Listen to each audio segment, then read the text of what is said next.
Have you ever wished you could just forget something?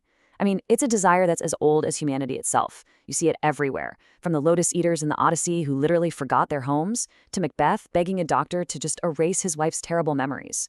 We've always dreamed of being the masters of what we remember. But, it's never been quite that simple. And you've gotta love this quote. The writer Dostoevsky just perfectly nailed the problem way back in 1863. With one sentence, he captured this incredibly frustrating little quirk of our minds that psychologists would still be scratching their heads over more than a century later. It's called the white bear effect, and it's exactly what it sounds like. The harder you try not to think about that polar bear, the more you see it lumbering around in your head. It happens because of something called ironic process theory, which is a fancy way of saying your brain is working against itself. See, one part of your brain is consciously yelling, "Don't think about it," while another part is unconsciously scanning around just to make sure you're not thinking about it. And guess which part usually wins? Yeah. Okay, so trying to suppress memories, that's pretty much a dead end. But what if there was a totally different way? A way to get to the very root of the memory itself. And this is where the conversation shifts from a psychological puzzle to a real technological possibility. One that is moving from science fiction to actual science a lot faster than you might think. So, how on earth could this actually work? We're about to move past the why we'd want to forget and dive right into the nitty-gritty of memory science. The key concept here is something called reconsolidation, and honestly, it is one of the most mind-blowing things happening in neuroscience right now. So here's a really simple way to think about a super complex process. Imagine a memory isn't a locked file, but a Word doc. When you recall it, you're not just looking at it, you're opening the document. And for a very short period of time, that file is vulnerable. It's editable. Before your brain hits save again. That little window, that's everything. Okay, let's break it down into 3 steps. First, you recall the memory. You open the file.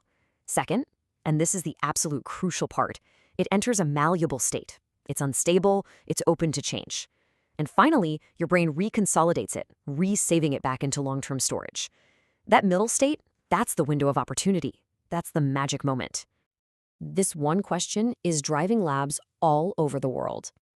If you can get inside that window, that malleable state, what could you do? Could you turn down the volume on the emotional pain? Could you maybe even tweak the contents of the memory itself? And look, this isn't just theory. Scientists are already testing the tools. Propranolol, which is a pretty common beta blocker, has been shown to blunt the emotional sting of a memory if you take it during that reconsolidation window. You've got other techniques like TMS, which uses magnets to disrupt fear memories. And then there's optogenetics, which is still in animal trials, but it can literally flip the emotional feeling of a memory from bad to good. Wild, right? So the science is just rocketing forward, which of course brings us to a much, much bigger and way more complicated question. Just because we can do this, should we? And this is where we walk right into a fascinating ethical minefield. When you boil it all down, the debate really comes down to 2 competing values. On one side, you have personal autonomy, the idea that, hey, it's my mind, I should have the right to control it. And on the other side, you have the value of authenticity, the belief that our memories, the good and the bad, are what make us who we are, and changing them is a betrayal of our true self. Let's dig into that idea of authenticity a little more. The thinking here is that your identity is basically a consistent story, a narrative. So when you artificially change a key memory, you're not just editing one little event. You're actually breaking the narrative thread of your own life. It's almost like the you who lived through that experience is gone, and they've been replaced by someone else. Okay, this can all feel a bit abstract. So to make this real, let's explore a case study. It's a thought experiment that really puts these big ethical questions into a situation you can wrap your head around, and it kind of forces you to pick a side. So, let's meet Liz. She had a really rough time in high school, and those painful memories have just stuck with her. She's built a perfectly good life for herself, but she cannot get past this one thing. She won't go to reunions, she can't be around her old classmates, because in her mind, forgiving people who never apologized, it's just not right. It goes against who she is. Now, Liz has a friend who went through similar stuff but can just let it go, naturally. And Liz wants that freedom. So she decides to take propranolol to weaken the emotional pain tied to her high school years. And what do you know? It works.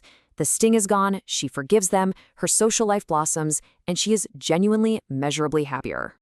So the result is fantastic, right?